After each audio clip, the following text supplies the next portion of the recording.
Recordemos nuevamente cómo se ha enfrentado. Y ahí quiero decirles, compañero Huarache, compañeros dirigentes, nuevos dirigentes, para garantizar ese proceso que hicimos, una gran reunión en el Coliseo de Coronilla, Cochabamba. ¿Cómo está? Comienza Temas del Día. De inmediato le presento nuestra pregunta del día para que participe en ella. La tenemos aquí en pantalla. El gobierno de Colombia informó la muerte de 14 personas tras bombardear una zona donde presuntamente operaba una disidencia de las FARC. Sin embargo, ocultó que al menos, y aquí resalto al menos porque podrían ser varios más, 7 de esos cuerpos pertenecían a niños civiles. ¿Qué más esperar de Iván Duque? Opine.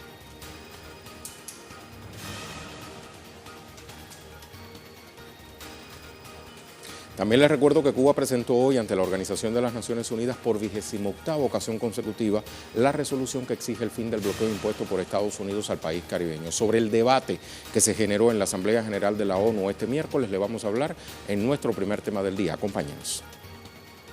Los 193 países miembros de Naciones Unidas comenzaron el debate de la resolución hoy miércoles. Durante la jornada, China, México y Rusia, también Siria y Nicaragua exigieron el levantamiento del bloqueo al pueblo cubano.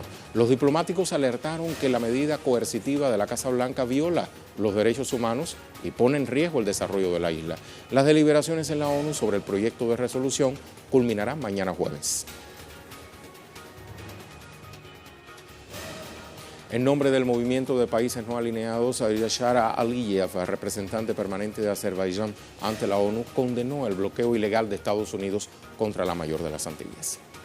Aprovecha esta oportunidad para reiterar una vez más su firme oposición a la promulgación e imposición de medidas coercitivas unilaterales que no estén autorizadas por las Naciones Unidas y que sean además incoherentes con los principios del derecho internacional, de la Carta de las Naciones Unidas, habida cuenta de su extensión extraterritorial y carácter ilegal. El movimiento de los no alineados ha reiterado en repetidas ocasiones su llamado al gobierno estadounidense a poner fin al embargo económico, comercial y financiero unilateral impuesto contra Cuba desde hace ya prácticamente 6 décadas. El embargo, que es un quebrantamiento del derecho internacional, de la Carta de las Naciones Unidas y de las normas y los principios que gobiernan las relaciones interestatales.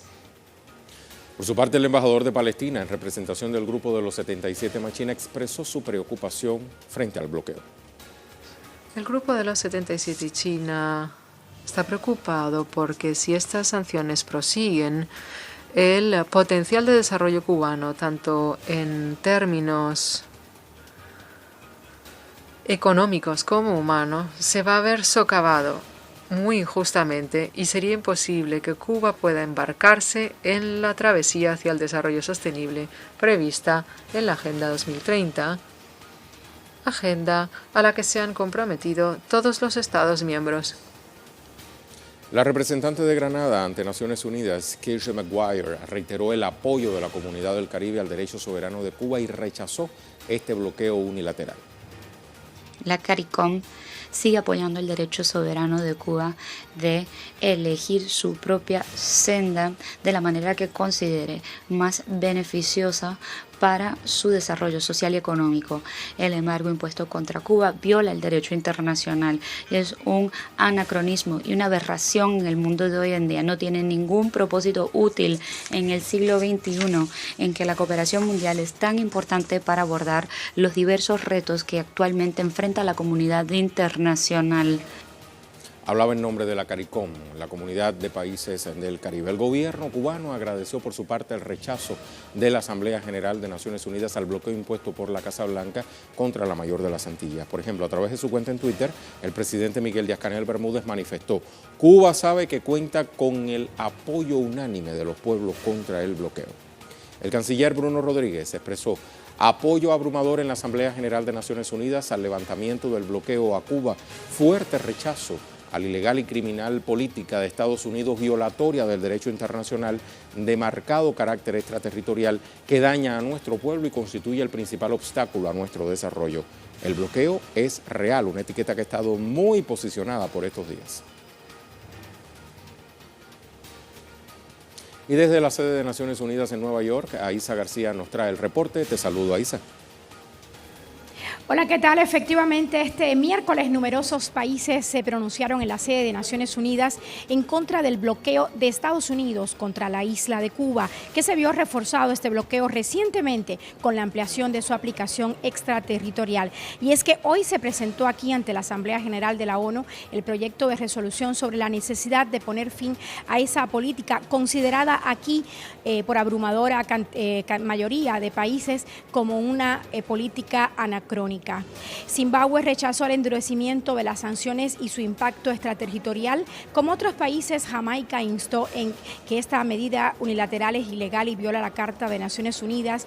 México y Sudáfrica señalaron el apoyo aquí que expresado por Azerbaiyán, diciendo que el bloqueo es injusto y no se puede justificar más. El representante de Sudáfrica, tras reiterar su solidaridad con el pueblo cubano, rindió homenaje a los caídos por una Sudáfrica libre. Bueno, hay que decir que fueron numerosos los países que hablaron aquí hoy en contra del bloqueo económico de Estados Unidos contra Cuba, y esto ocurre horas después que el canciller cubano Bruno Rodríguez dijera que Estados Unidos ejerce y ha ejercido en las últimas semanas diversas acciones de presión y chantaje, especialmente con algunos países de América Latina, para que modifiquen su voto el día de mañana aquí en Naciones Unidas. ¿Qué va a ocurrir este jueves en Naciones Unidas?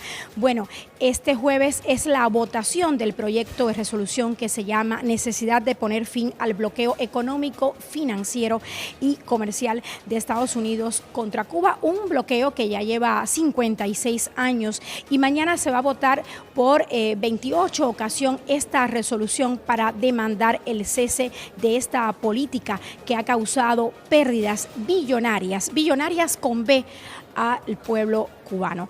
Y justamente de eso se va a hablar aquí, y justamente de eso hablaron y se pronunciaron numerosos países. Los posicionamientos más contundentes en contra del bloqueo fueron de parte de Venezuela, de México, de Argelia, de Siria, de Sudán, de Nicaragua, de Azerbaiyán, que además encabeza el grupo de los 77 países no alineados, el grupo de los no alineados más China. También aquí hablaron a nombre del grupo de los 77, que también se pronunció en contra de este bloqueo que, como decíamos, lleva casi 6 décadas, y justamente este año se ha recrudecido de manera muy fuerte, con un gran impacto por su aplicación extraterritorial. Numerosos representantes de países dijeron aquí que esta política no solo afecta el desarrollo económico y social de los cubanos, sino también que es una política, además de anacrónica e injusta, afecta las relaciones comerciales de Cuba con esos países. Por tanto, el llamado es contundente y es generalizado a poner fin al bloqueo económico y comercial de Estados Unidos contra Cuba, justo en un año en que esta política, este cerco económico, se ha recrudecido al entrar en vigor, además, el capítulo 3 de la ley Helms-Burton del año 1996. Nosotros continuaremos informando sobre lo que ocurrirá aquí en Naciones Unidas durante este debate, donde los países, repito, se han pronunciado en favor de Cuba, como lo han hecho otros 27 años. Esta es una resolución que siempre ha sido apoyada y ha sido votada por una casi unanimidad de los países que integran Naciones Unidas. 1.000.000 de gracias, Aisa, por este reporte. Hasta la próxima. Vamos a revisar ahora las consecuencias del bloqueo de Estados Unidos a Cuba por más de 50 años. Las pérdidas económicas, por ejemplo, ya acumulan un 920 mil millones de dólares. Esto se traduce en dificultad para pagar y trasladar útiles escolares y material docente a la isla. También limitación en el desarrollo de estudios científicos y de métodos de investigación. Dificultades para adquirir medicamentos para tratamientos de cáncer y otras enfermedades. Incapacidad para comprar equipos médicos, entre otros insumos necesarios para el funcionamiento adecuado del área de la salud. Todas estas consecuencias del bloqueo estadounidense sobre el pueblo cubano se profundizaron con la activación del capítulo 3 de la ley Helms-Burton, lo que implica implica que la mayor de las Antillas no podrá, por ejemplo, exportar ningún producto a Estados Unidos ni importar mercancía, comerciar con filiales de compañías estadounidenses en terceros países, ni recibir turistas de esa nación, ni usar el dólar en sus transacciones comerciales y financieras en el exterior. Los barcos y aeronaves cubanas tampoco pueden tocar puertos estadounidenses.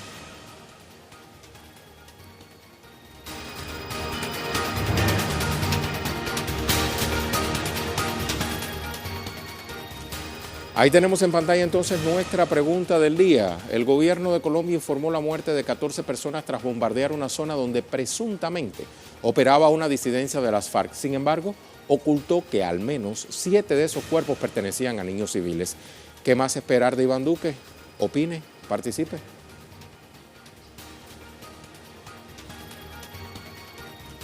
Y hoy la imagen del día nos lleva a España. Centenares de personas se concentraron en Barcelona para protestar contra la visita del rey Felipe VI a la capital catalana ante el Palacio de Congresos blindado por la policía.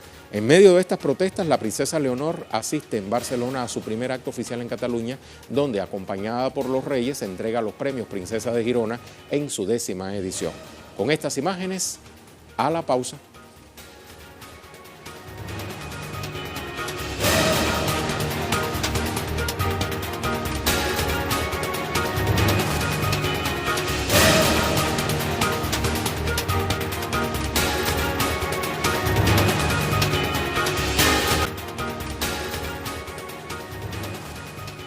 Los colombianos exigen la renuncia del ministro de Defensa, Guillermo Botero, por haber ocultado la matanza de al menos 7 menores civiles durante un bombardeo ordenado en una zona del Caquetá, donde presuntamente operaba una disidencia de las FARC y falsamente presentados como bajas de combate.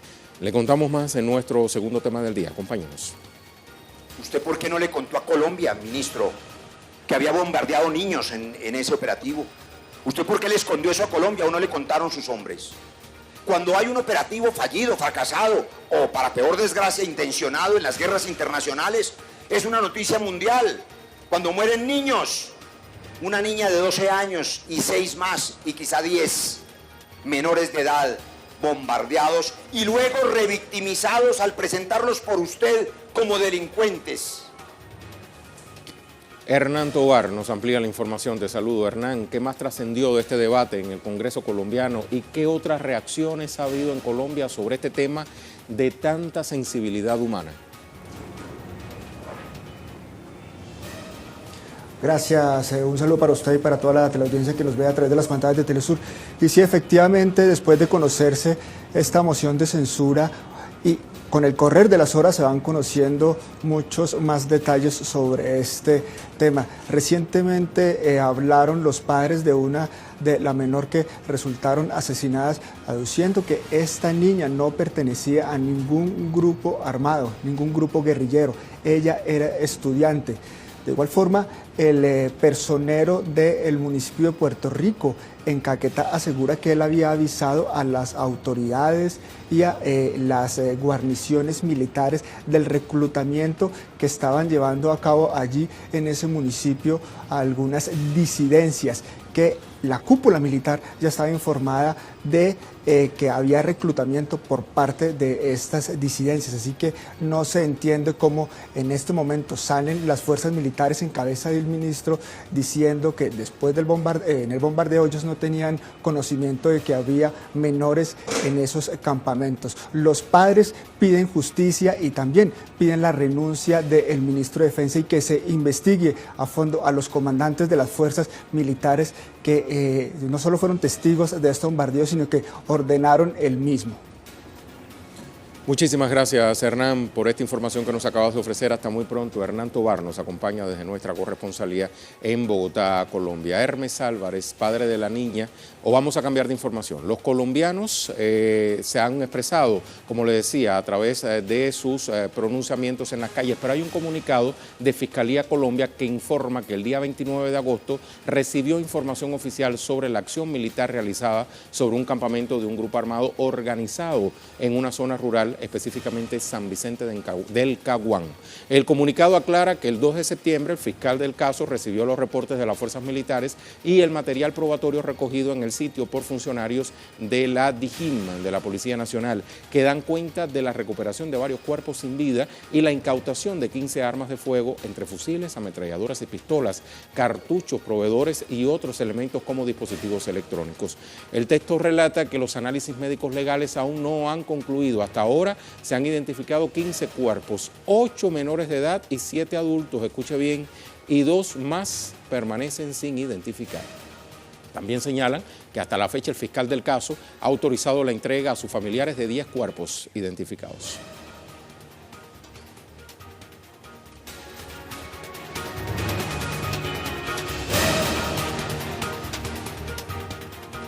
Le hablamos de otros temas que también son noticia este miércoles. Revisamos las cuentas Twitter de nuestros corresponsales. Comenzamos con André Vieira. Fracaso, dice, la subasta de las reservas de petróleo en el llamado presal realizada por el gobierno de Jair Bolsonaro fue considerada un fracaso. Vendió 2 de los 4 campos subastados y por un precio menor de lo esperado. Avanzamos. Argentina. Edgardo Esteban, Alberto Fernández disertó en la Universidad Nacional de México. El electo presidente dijo sobre el aborto, abro comillas, es un problema de salud pública, no debe ser un delito y el Estado debe garantizar que las mujeres puedan acceder a un aborto en condiciones de asepsia. ¿Avanzamos con más información?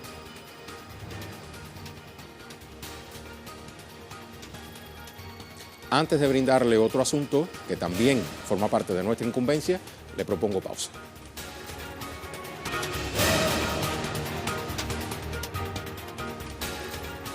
Nuestro tema en desarrollo se genera en Bolivia. El pueblo se mantiene movilizado en respaldo al presidente reelecto Evo Morales ante los planes golpistas de la oposición. El alto mando militar también ratificó su lealtad al mandatario boliviano durante la celebración del aniversario 193 de la Armada. Durante el homenaje realizado a la Armada boliviana en la provincia de Manco Cápac, autoridades militares reafirmaron su compromiso al servicio del Estado plurinacional de Bolivia y de la institucionalidad, al tiempo que reconocieron la importancia de su labor para el desarrollo de la institución. El almirante Palmiro Jajuri, comandante general de la Armada Boliviana, agradeció la confianza del jefe de Estado. Hermano presidente, en esta oportunidad quiero agradecerte por la confianza depositada en mi persona para conducir la Armada Boliviana. Tenga por seguro que la institución naval cumple a cabalidad la facultad de estado de abanderamiento, haciendo navegar nuestra tricolor por los mares del mundo a través del Registro Internacional Boliviano de Buques.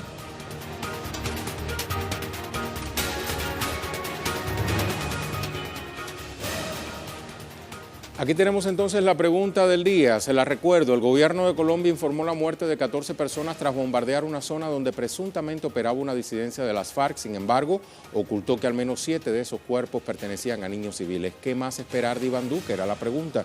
Vamos a ver qué nos han respondido. Primera respuesta, Wilmer, a Duque no le importa si muere un niño, a él solo le interesa implementar el desplazamiento forzoso a los campesinos y así las narcocélulas terroristas de Álvaro Uribe puedan tomar el control de esas zonas libremente y seguir produciendo drogas. Otra respuesta, Orlando dice, desde que Duque llegó al poder se presuponía que iba a suceder esto, pues no respetó los acuerdos de paz y no hay acto más inmoral que quebrar un acuerdo. Es una basura que ahora no asesina líderes, sino infantes inocentes del conflicto. Gaitán sufre donde quiera que esté. Tercera respuesta, Luis Ramírez, el pueblo colombiano tiene que reaccionar y parar esa sangrienta masacre de líderes sociales. ¿Tenemos más? Anier dice, gobierno criminal que se asocia con paramilitares narcotraficantes para no enfrentar la criminalización de líderes sociales, indígenas y exmilitares reinsertados, aupan democracia y libertad cuando no reconocen los pactos de la paz, no reconocen crímenes de lesa humanidad en su país. Y por último, Sari dice, Colombia nunca dejará ver tantos asesinatos en contra de sus hermanos campesinos mientras sea gobernada por esa ultraderecha neoliberal sin corazón. La derecha es todo para nosotros, nada para los demás.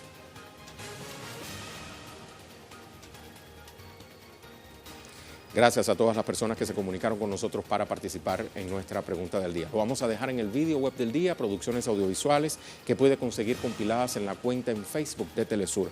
Estudiantes franceses utilizan realidad virtual como herramienta de capacitación. Aquí le contamos. Hasta la próxima.